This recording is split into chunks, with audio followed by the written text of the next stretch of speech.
I'm gonna take a sip of my coffee because we are about to get into the nitty-gritty details. Okay, let's go. I want to break down the spine as simply as possible, so that's why I've put these color-coded sections to each segment of the spine. Depending who you ask, there are either 3 or 4 sections of the spine. Let's start at the top, the cervical spine. The section here that I've marked in blue are the neck bones. There's 7 of these, and they attach your head to the rest of your body. The second section is the thoracic spine, which I have here in red. There's 12 bones of the thoracic spine. This is your middle back. Each one of these bones also connects to an individual rib on your rib cage. The third section of the spine is the lumbar spine. There's 5 bones here, and this is your lower back. The last bit of the spine is the sacrum. There's a few bones here that are fused, so they are not flexible, but at one point they were. And then you have your coccyx, also known as the tailbone. Each section that we just went over of the spine has its own curve, and they all are pointing away from each other. It creates this S-like wave. The easiest way to think about these curves is primary and secondary curves. So think about when you were just a baby in your mom's womb and you were in the fetal position, right? So the curve forward. That we'll call the primary curve. There are 2 sections of your spine that still have a primary curve. That's the middle back and the tailbone, or this bottom section of the spine here. The other 2 sections of the spine, the lumbar and the cervical, are in a secondary curve. So they are an extension away from the body. It is so important that these curves developed the way they did. This is what makes our spine strong and stable. So what is neutral spine? Neutral spine is a point in between 2 extremes. Everyone's soft tissue on top of their bones is different. We can't just point to a spine and know, okay, that's neutral. Neutral is going to be different for everyone. It also depends on your mobility, how much flexibility your back has. The most important thing about a neutral spine is that your support and engagement is equal on both sides of your body. So if you think about any kind of structure, maybe a tent, like an old school tent, if you pull on one side, it's going to collapse. But if you put equal tension on both sides of that tent, it'll be stable and strong. That's the idea of a neutral spine. The ideal neutral spine honors all of the natural curves of the body. That's what gives us strength. First, let's talk about neutral spine from the front view. This is going to be the easiest way to begin your exploration of neutral spine because it's the most simple. As you can see from these beautiful drawings I've done, your spine is straight from the front view. So the easiest way to find your neutral spine from the front is going to be using your shoulders and your hips as landmarks. I want you to picture your torso as a box. Your shoulders make the top line, your waist make the sides, and your pelvis and hips make the bottom line of that box.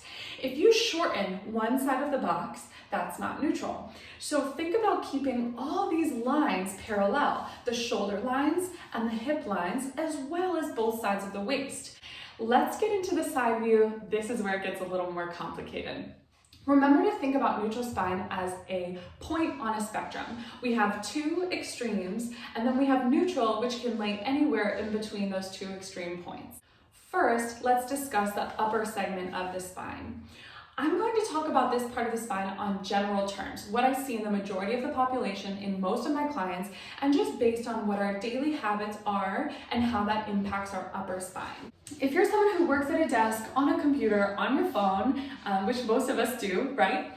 You're more likely to be tight in the chest and overstretched in your upper back.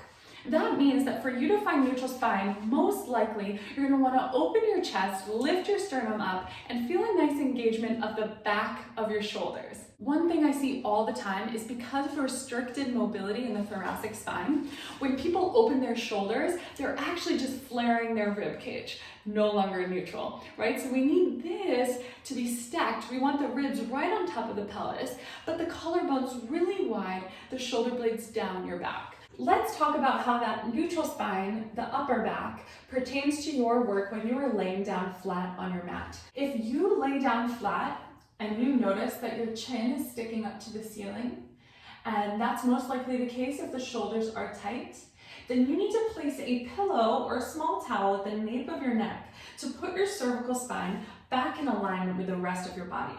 with your knees bent, because that's going to take away any kind of distraction that's happening from the lower back. I want you to place your hands on your ribs and see if you can feel the bottom of your rib cage connected to the mat. Ideally, all 12 bones of the rib cage are heavy into the floor. Now, say the base of your rib cage is not touching the ground, that is okay. You can place a small towel or a cushion behind your back to help you feel that engagement to the floor. Remember, it's not about how it looks, but it's about how it feels. If you have equal engagement from the front and the back, then you are working in neutral.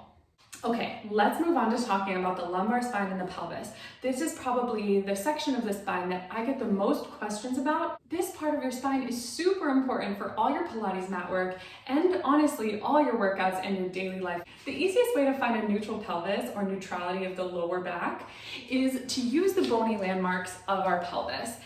Those 3 points I want you to think about are the ASIS, the iliac crest, right? So if you can, take your fingers and just palpate the front of your hips until you feel 2 bony landmarks. The 3rd bony landmark is your pubic bone. The easiest way to find this is laying down. When you're working to neutralize the pelvis, make sure that you have your cervical alignment in check and you have your upper body alignment in check. That way, you know this is taken care of already. You've got a pillow behind your head if you need it, and you're feeling your rib cage into the floor. Place your hands in a diamond shape, thumbs touching, pointer fingers touching, and place them on your pelvis with your thumbs roughly lined up with your navel. If you press your fingers down and out, you should be able to feel a ridge at the base of your pelvis. That's your pubic symphysis or your pubic bone. This bone and the 2 iliac crests that we just talked about, we want them to be parallel to the floor. If you're working on a neutral pelvis in standing, then you want these 3 points in a perpendicular line, so parallel to a vertical wall, for instance.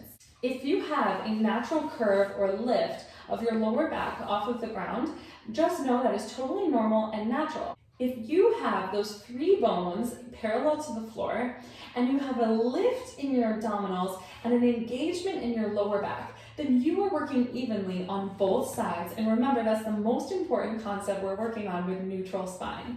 Watch what happens if I engage only my lower back.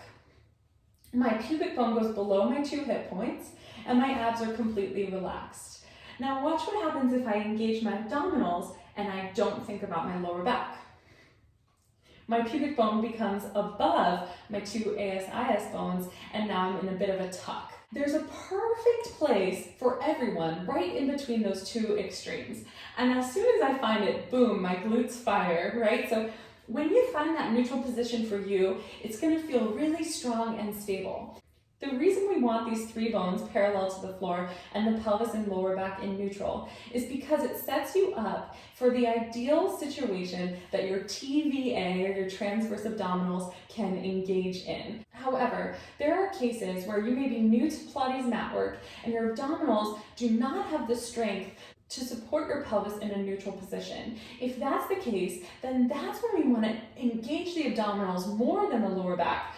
So that way we know that the abdominals are going to be firing and engaged while the lower back is out of the equation. But remember, we're always working toward balance. So we want even strength on both sides of the body. There's so much to talk about when it comes to neutral spine, but if you can take just a couple things away from this video, I want it to be that the neutral spine is different for everyone. Number 1.